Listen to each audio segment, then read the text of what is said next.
हमारे मुद्दे पर कोई बोलने वाला अकेला एक आदमी ओवैसी हो, उनके बेचारे दूसरे वाले जलील। मेरे वोट से आरजेडी जीती, फिर आरजेडी के वोट से राज्यसभा में जाने वाला झाझू दुबे चौबे छब्बे जितना भी है, उकला शुक्ला अंडे पांडे सब ने मेरे खिलाफ वोट डाला, फिर मैं क्यों वोट दूं? ये सवाल तो मैं पूछ रहा हूं। प्रचार में यस यस यस, अख्तरुल इमान साहब प्रचार में भी जाऊंगा, बिल्कुल जाऊंगा। वो लोग कहते हैं मोदी का अंधभक्त है, राहुल का भी अंधभक्त है। अंधभक्त तो सबका है, ओवैसी का भी है, मैं वही कह रहा हूं, सबके अंधभक्त होते हैं। सियासत में भी यही मामला है। अख्तरुल इमान जैसे आदमी को तो लोकसभा में रहना ही चाहिए ना भाई।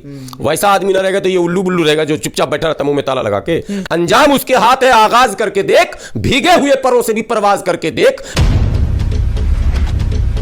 नमक हराम कमबख्त मेरा वोट लेकर राज्यसभा में गया, मेरे वोट से आरजेडी जीती, फिर आरजेडी के वोट से राज्यसभा में जाने वाला झाझू दुबे चौबे छब्बे जितना भी है, उकला शुक्ला अंडे पांडे सब ने मेरे खिलाफ वोट डाला, फिर मैं क्यों वोट दूं? ये सवाल तो मैं पूछ रहा हूं। आप कह रहे हैं कि आप अकेले से क्यों? अकेले ही बचाएंगे अब वो ममता बनर्जी बोलती थी ना अकेला चलो, अब मैं मुसलमानों को कह रहा हूं अकेला चलो। एक बार चलना पड़ेगा, एक बार इस फार्मूले को भी अपनाना पड़ेगा। बिहार में मुसलमान किस तरफ है ये तो बेचारा मुसलमान समझे, और उनके वो जर खरीद गुलाम लीडर वो समझे, लेकिन गुलाम सरवर अपील मुसलमानों से करता है कि जहां जहां पॉसिबल है आप 30-35% जिस भी विधानसभा या लोकसभा में हैं वहां आप MIM को वोट डालिए। सीधी सी बात, बिल्कुल अपील। मैं जाऊंगा भी प्रचार में। यस यस यस, अख्तरुल इमान साहब प्रचार में भी जाऊंगा, बिल्कुल जाऊंगा। अख्तरुल इमान जैसे आदमी को तो लोकसभा में रहना ही चाहिए ना भाई। वैसा आदमी ना रहेगा तो ये उल्लू बुल्लू रहेगा जो चुपचाप बैठा रहता मुंह में ताला लगा के। भाई पढ़ा लिखा आदमी अख्तरुल इमान है, बोल्ड आदमी है, बोलने वाला है, बिहार के विधानसभा में भी बोला है खूब। तो वैसे आदमी ना जाएंगे तो कौन जाएंगे? ऐरो गैरो को भेज के क्या करोगे? पैसे पे टिकट खरीदने वाले को भेज के क्या करोगे? गुलामी करने वालों को भेज के क्या करोगे? ऐसे आदमी को भेजो जो तुम्हारी वकालत कर सके, जो तुम्हारे मामलों पर, तुम्हारे जो माने असल मुद्दे हैं उस पर वो वहां बात रख सके। सदन में बात रखने वालों की कमी हो गई है। हमारे मुद्दे पर कोई बोलने वाला अकेला एक आदमी ओवैसी हो, उनके बेचारे दूसरे वाले जलील, और कोई मिलते ही नहीं है।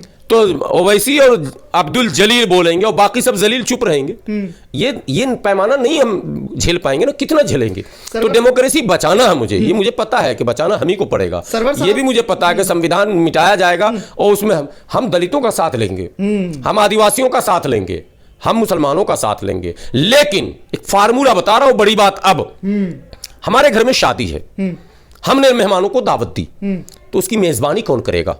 हमारा भाई, हमारा भतीजा, हमारे बहनोई, हमारे मामू, हमारे चाचा, ये हमारा खानदान आएगा ना भाई। जैसे शादी में हम दावत देते हैं, हमारा कुंबा अगर एक नहीं होगा तो हम जो मेहमानों को बुला रहे हैं घर पर उसकी मेजबानी नहीं हो पाएगी। हम दलितों को बुला रहे हैं, हम आदिवासियों को बुला रहे हैं और हम खुद मुत्तहिद नहीं है, तो उनकी मेजबानी कैसे होगी?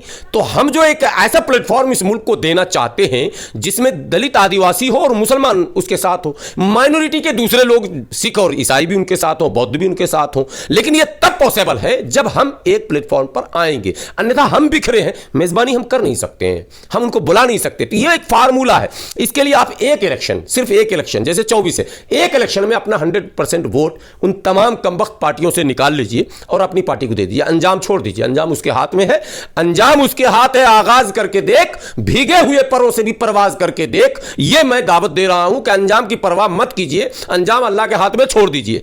आपको जो हुक्म किया गया वो कीजिए, और हुक्म यह है कि ऐसे मौके पर एक बार जरूरी है, अगर वाकई सेकुलरिज्म बचाना है, अगर वाकई संविधान बचाना है, वाकई इस मुल्क में भाईचारा, प्यार, मोहब्बत, अमन को बचाना है, कायम रखना है, तो एक बार आपको अपना वोट अलग करना पड़ेगा। अलग जब आप करेंगे तो आपके वो पार्टनर जो नेचुरल अलायंस आपके हैं, नेचुरल अलायंस जो हमारा दलित आदिवासी, उनको ये मैसेज चला जाएगा, ये तो अब एक हो गए, अब इनके साथ हम जब एक होंगे तो एक और एक 11 होंगे, और मनुवाद को, सामंतवाद को, धोखेबाज को, जो हक तलफी करने वाली उन तमाम पार्टियों को, सो कॉल्ड सेकुलर पार्टियां जिनको हमने समाजवाद और फलाहवाद किन किन नामों से पुकारा है, इन सबों को चारों खाने हम चित कर देंगे। और मुल्क में हकीकी सेकुलरिज्म, हकीकी संवैधानिक राज तब कायम होगा जब दलित, मुस्लिम, आदिवासी एक प्लेटफॉर्म पर आएंगे। सरवर साहब, एक और सवाल उठ रहा है कि आप बिहार से भी आते हैं और बिहार की राजनीति को बड़े बाखूबी से समझते हैं।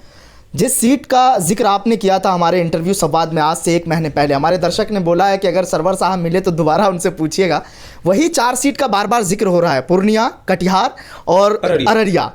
क्या लग रहा है आपको वो हॉट सीट है? उदा किशनगंज भी आपने कहा सीट नहीं है। देखिए, आबादी के तनासुर में। हाँ बिल्कुल बिल्कुल जीत रहे हैं। मैं आज करूँ किशनगंज, अररिया, पूर्णिया और कटिहार, अगर वहां के मुस्लिम मतदाताओं ने ईमानदारी के साथ, वो अंधभक्ति नहीं, वो लोग कहते हैं मोदी का अंधभक्त है, राहुल का भी अंधभक्त है, अंधभक्त तो सबका है, ओवैसी का भी है, मैं वही कह रहा हूँ, सबके अंधभक्त होते हैं, सियासत में भी यही मामला है और मजहब में भी वही मामला है। अंधभक्ति से ऊपर उठकर तटस्थ होकर पानी पीकर आप सोचिए, हालात को देखिए, आपके साथ जो धोखा हो रहा है, सियासी धोखा, उसको आप देखिए और आप तय कीजिए एक बार, मैं बार बार तो कह नहीं रहा हूं, एक बार आप 100% वोट मूव कर दीजिए, टर्न कर दीजिए MIM की तरफ। आप नतीजा देखिए, कसम खुदा की मेरा दावा है, वो 4 सांसद जब 40 में आएंगे तो 4 चौके 16 विधायकों की गारंटी पहले ही तय हो जाएगी और 2025 का वो पूरा मंजर आपके सामने आ जाएगा कि आने वाली सरकार बगैर MIM के अब नहीं होने वाली है। बड़े देखे मैंने टेढ़े मेढ़े किंग मेकर, 2 सीट वाले, 4 सीट वाले, 6 सीट वाले, अब आओ 16 सीट वालों से बात करो।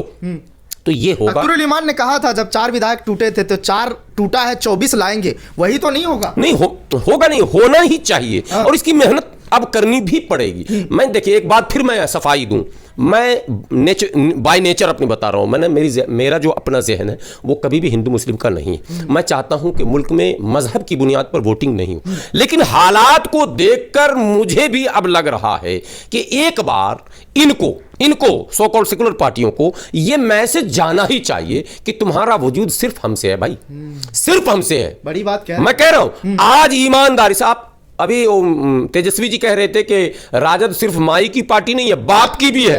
अरे बाप तो बाद में है, अगर माई भी एकजुट हो गया तो भी 20 सीट 40 में जीतेंगे। बाप के बारे में उन्होंने समझाया है, समझाया, वो बाप के बारे में समझाया या दादा, वो सब मैं समझ रहा हूं, इतना समझ मैं भी नहीं हूं भाई, लेकिन मैं तेजस्वी जी से कह रहा हूं कि मुझे आपको बाप की जरूरत नहीं है, हम बिन बाप के भी जीत लेंगे यतीम होके माइये से, सिर्फ माई की कृपा रही हम चुनाव जीत जाएंगे।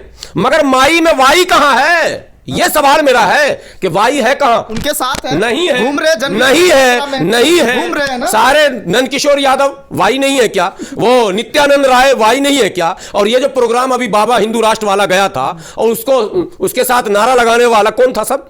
और ये जो 22 तारीख का उत्सव मना था, झंडा टांगने वाला कौन है सब? ये सब बेकार की बात है। अगर वाई और M भी मिल जाए दिल से तो मसला कुछ भी नहीं है। नीतीश टिकेंगे ना भाजपा टिकेगा, उतना कॉम्बिनेशन वोट का बन रहा।